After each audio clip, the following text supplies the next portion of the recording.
In simple words, containers are lightweight software packages that contain all the dependencies and libraries required to execute the contained software application.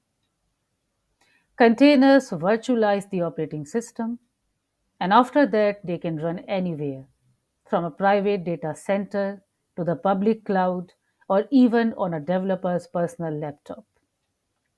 Containers are here for many decades, but they become popular with the introduction of Docker in 2013, which is often called beginning of the modern era of containers too. So containers are small, fast and portable as unlike a virtual machine, containers do not need to include a guest OS in every instance and can simply leverage the features and resources of the host operating system. So, one way to understand containers is through comparing them with the virtual machines. The key differentiator between containers and virtual machines is that virtual machines virtualize an entire machine down to the hardware layers, and containers only virtualize software layers above the operating system level. So we can say that the only thing which is common between the virtual machines and containers is that they both allow you to package your application together with libraries and other dependencies, providing isolated environments for running your software services. And the similarities often end here, as containers offer a far more lightweight unit for development team as well as for the IT ops team to work with. And there are several benefits attached to the use of containers. As we have already said, containers are more lightweight than VMs. Containers virtualize at the OS level, while VMs virtualize at the hardware level. Containers share the OS kernel and use a fraction of the memory the VMs require. So, how we build the containers? What are the tools available for that? They are created using the containerization software like Docker or Kubernetes, which allows developers to package an application and its dependencies into a portable container that can run on any system with the containerization software installed. And Docker is more popular among the community. Sometimes even we use container and Docker interchangeably. So, what are the key components of a container based deployment platform? The container based deployment platforms typically include the following components. There has to be a container runtime. This component provides the runtime environment to run containers.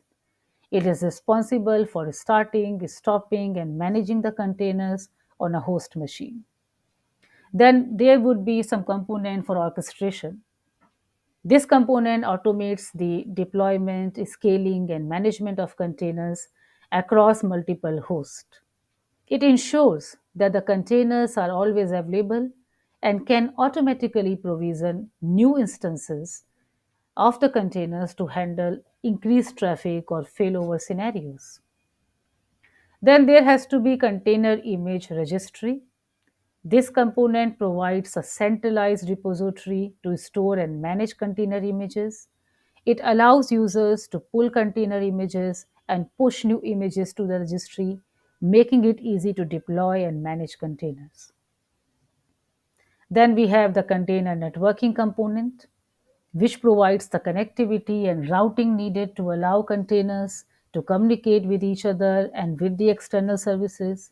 It enables containers to be deployed across multiple hosts and provides load balancing and service discovery. We have container storage components, which provides a way to manage and persist data between the container instances and allows the containers to mount persistent storage volumes and access data across multiple containers and hosts. And finally, we have an API as well, the application programming interface, which provides an interface for users and developers to interact with the platform. It enables users to deploy, manage, and monitor containers and provides a way for developers to automate the container deployment and management. So, your user interface of your containerization software is the API. Popular container based deployment platforms like Kubernetes and Docker Swarm provide these key components to make it easy to deploy and manage containers at scale. So, what are the key benefits of containers? The first benefit and the very natural benefit is that containers are lightweight.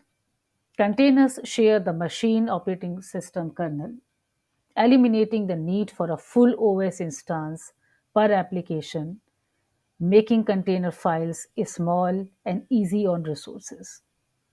Their smaller size, especially compared to virtual machines, makes them more useful because they can spin up quickly and better support the cloud native applications that scale horizontally.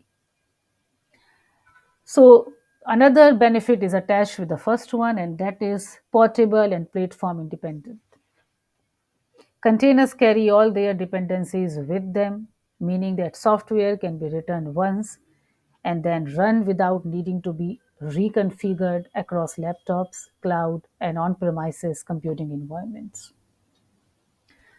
And they provide the support for modern development and modern architectures as well. Due to a combination of their deployment portability, consistency across platforms, and their small, lightweight size, containers are an ideal fit for the modern development and application patterns like DevOps, serverless, and microservices that are built on regular code deployments in small increments. And containers improves the utilization as well, just like the virtual machines. Containers enable developers and operators to improve CPU and memory utilization of physical machines.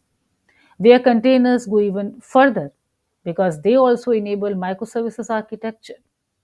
Application components can be deployed and scaled more granularly, an attractive alternative to having to scale up an entire monolithic application because a single component is struggling with the load.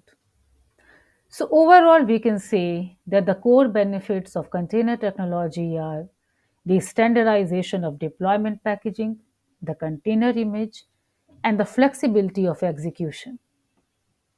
And as an extension to virtualization tech, containers enable easier, immutable infrastructure too.